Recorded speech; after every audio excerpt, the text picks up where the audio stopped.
தமிழ் உறவுகளுக்கு அனைவருக்கும் என்பிஎஸ் தமிழ் சேனலின் வணக்கத்தை தெரிவித்துக் கொள்கிறேன்.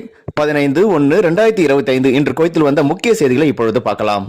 இன்றைய ஒரு தினார் இந்தியாவோட மதிப்பு 280 ரூபாய் 32 காசுகள். இன்றைய ஒரு தினார் இலங்கையோட மதிப்பு 950 ரூபாய் 18 காசுகள்.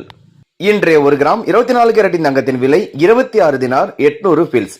இன்றைய ஒரு கிராம் 22 கேரட்டின் தங்கத்தின் விலை 24 தினார் 500 பில்ஸ்.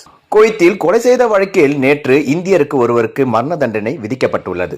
குவைத்தின் ஃபரோனியாவில் வைத்து சக இந்திய நாட்டை சேர்ந்த பெண்ணை கொலை செய்த வழக்கில் கைது செய்யப்பட்ட இந்தியர் ஒருவருக்கு குற்றவியல் நீதிமன்றம் நேற்று 14/1/2025 செவ்வாய்க்கிழமை மரண தண்டனை விதித்துள்ளது.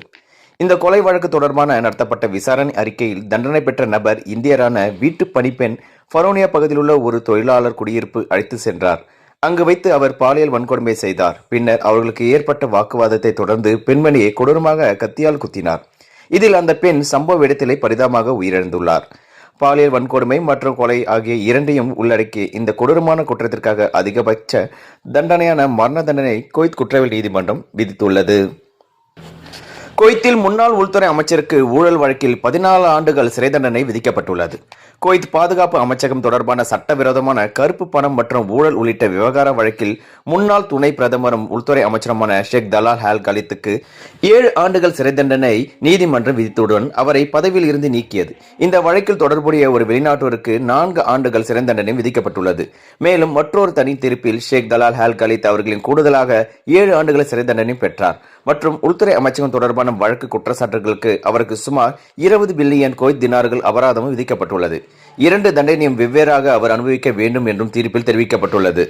குவைத்தில் பண பரிவர்த்தனைகளின் போது தினார்களுக்கு அதிக கட்டணம் வசூலிப்பதாக புகார் எழுந்துள்ளது.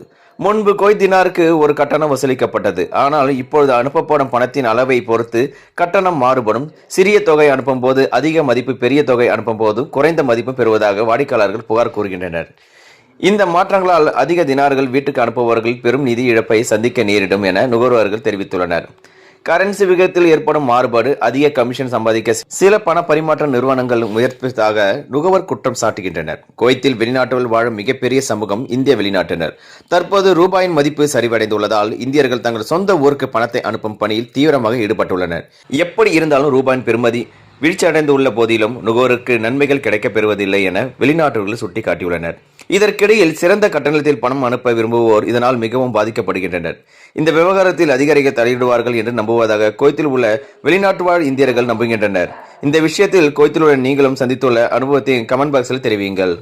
குவைத்தில் ஒரு முக்கிய தகவலுடன் உங்களை மீண்டும் சந்திக்கிறேன். இதுபோல் குவைத்தில் வரும் அனைத்து செய்திகள் மற்றும் தகவலை உடனுக்குடன் தெரிந்து கொள்ள என்பிஎஸ் தமிழ் சேனல் சப்ஸ்கிரைப் பண்ணுங்க, லைக் பண்ணுங்க, ஷேர் பண்ணுங்க. நன்றி, வணக்கம் சகோதர சகோதரிகளே.